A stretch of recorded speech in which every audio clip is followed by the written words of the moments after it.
Hello friends, welcome into the Cowboys Report. I am your host, Tom Downey. We've got some news for you today. The big one, Brett Maher has been cut by the Cowboys.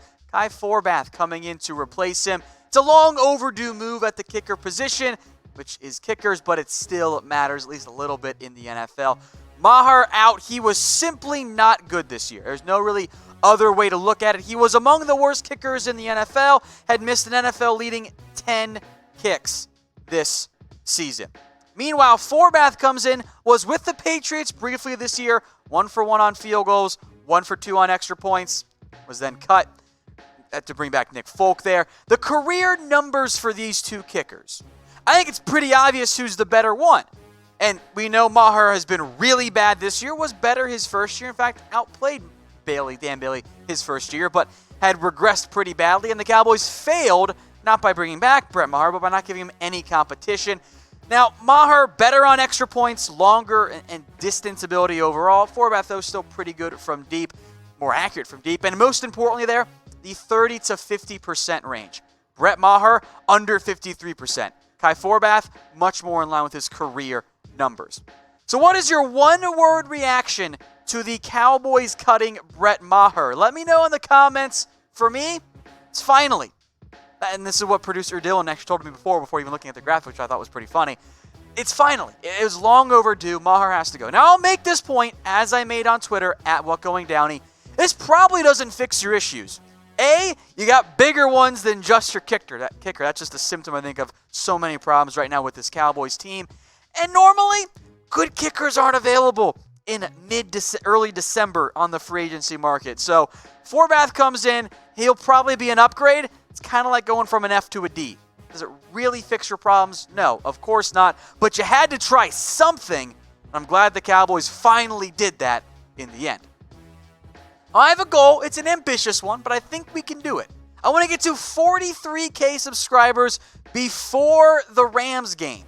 We're at 42 and 204 right now, so it's a lot to ask, but I've got faith in you guys. If it's your first time watching the show, we got you covered on the news. We do live videos, mailbags. We cover everything here for the Cowboys. And if you're like me and you love the offseason too, we got you covered even more so than the other channels out there. Got draft coverage, free agency coverage. We'll keep you covered here. Hit that big red button and subscribe. Some more news items. Next up is on Blake Jarwin. I don't want to read too much into it, but I wonder if we've now seen the glimpses of better usage with Blake Jarwin. My issues earlier this year was the Cowboys, of course, were overusing Jason Witten, and then on top of that, the Cowboys continuously were using Blake Jarwin as a blocker, which doesn't make any sense. But against the Bears, only 22 snaps, still too low, but 18 of them came on passing plays. That's a much better usage for Blake Jarwin.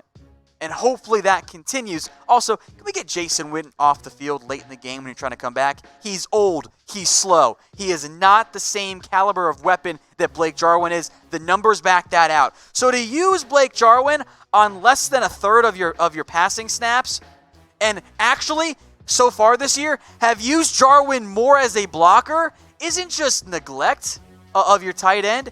It's just foolishness. Blake Jarwin is not a great blocker. That's why he hasn't played 70% of the snaps. I get that. But he's a way better passing option. So to not use him in that way, it's just stupid from the coaching staff. So pick a tight end. Who should be tight end one?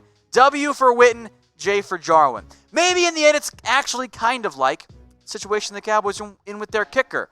Jarwin, better option than Jason Witten. Probably doesn't actually fix your tight end issues overall. Maybe the Cowboys can do that in the offseason. Injury update here. We got a couple of them for you. First up is Leighton Vander Esch, and we'll talk defense overall too. Probably not going to play against the Rams. Still dealing with that neck injury. He's now missed 3 straight games. I don't know when he's going to come back, if he comes back this season.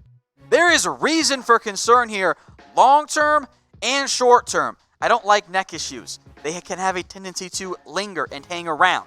So that's a key thing there for the Cowboys. With Vander Esch out, Sean Lee, Jalen Smith will continue to be your top linebackers. And I think maybe the biggest area you miss Vander Esch is in coverage.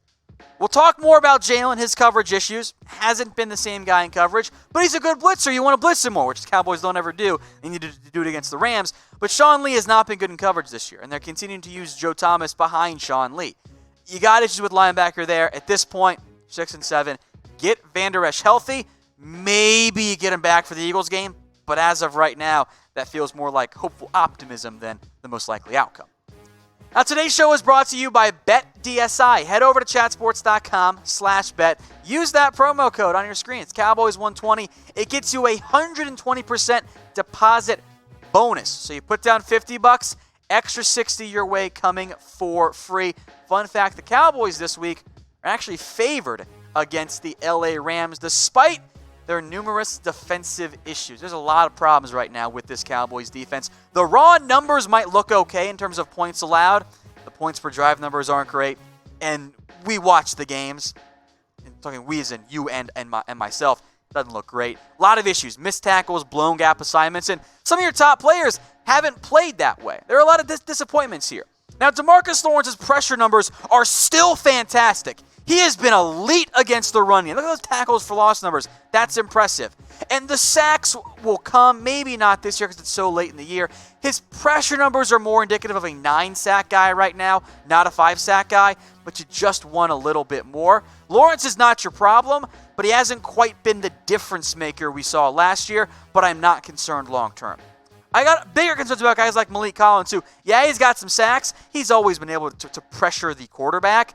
He's getting washed in the run game. Both he and Antoine Woods and Christian Covington. The defensive tackle issues for the Cowboys are mostly in the ground game, and they're really not taking enough advantage of quite a few one-on-one looks. That's been a disappointment.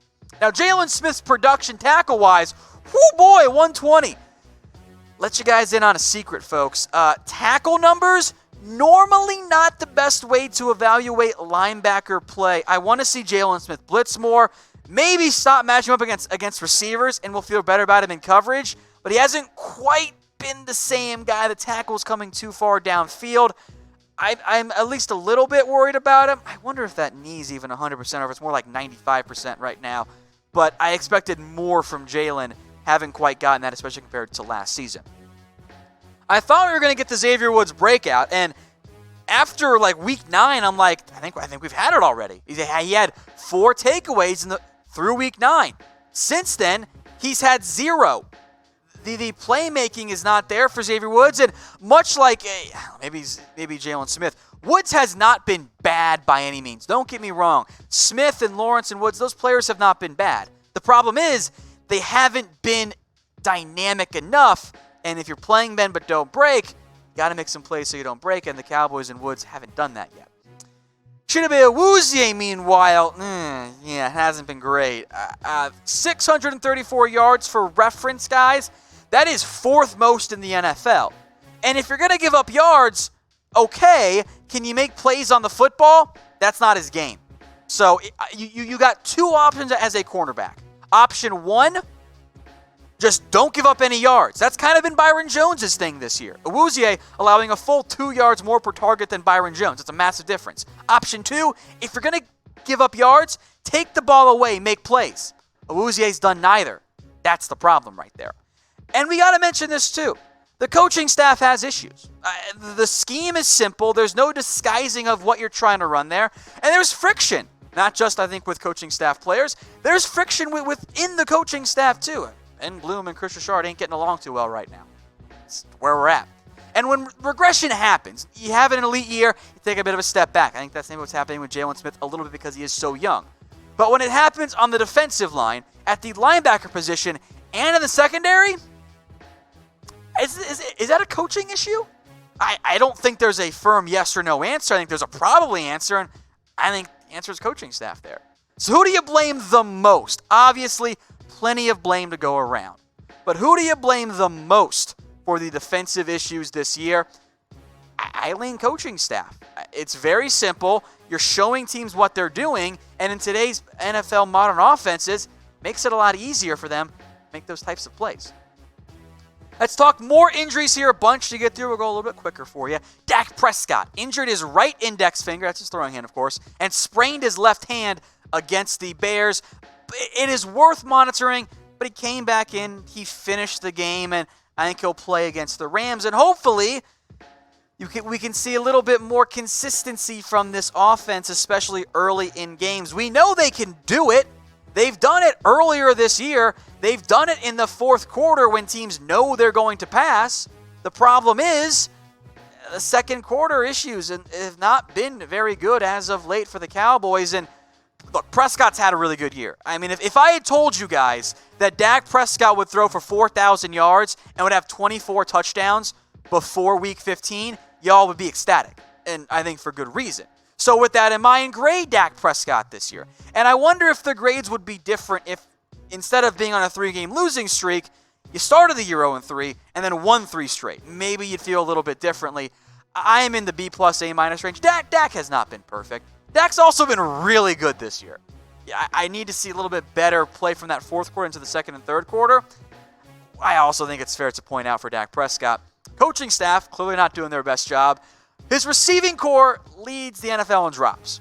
I think you can't really go much lower than a B+, but we'll see. We always find a way to hit on the quarterback because we're treating Dak like we treated Tony Romo all those years ago. Other issues, but it's all the quarterback's fault somehow. Running back, Tony Pollard did not play against the Bears with that ankle injury. The Cowboys are hopeful that he is going to be able to return this week and play. Jameez Olawale comes in, and it was bad. And you miss Tony Pollard, which is not great if you're clearly missing your backup running back because you only carry 2. You bring in Olawale, you give him 1 target, and the dude has no idea what's going on and doesn't look for the football when Dak made the correct decision on that play. I thought Zeke played well against the Bears. I would have liked to see Pollard be that backup, get those 6-7 snaps or more probably, but you clearly missed having him out there on the field, and it hurt the Cowboys in the end. So hopefully Pollard's able to get back out there, and we'll get to Cedrick Wilson. You need him on special teams as well. I have a limited time deal alert for you guys. See those Cowboys shoes up there? They are on sale for 25% off for the rest of the day. That deal is ending. We've mentioned it before. It is about to end. It's chatsports.com/Cowboys shoes. 25% off. Chatsports.com/Cowboys shoes. I will put that link in the description and the comments, but you got till the end of the day, Monday, December 9th, where that deal is going to go away, and I don't know when it's going to be back. So chatsports.com/Cowboys shoes. Get in on it while it's still available. Finally, Cedrick Wilson, some bad news here. I guess bad-ish news. Could have been worse. We saw that injury against the Bears. I thought he tore something the minute it happened.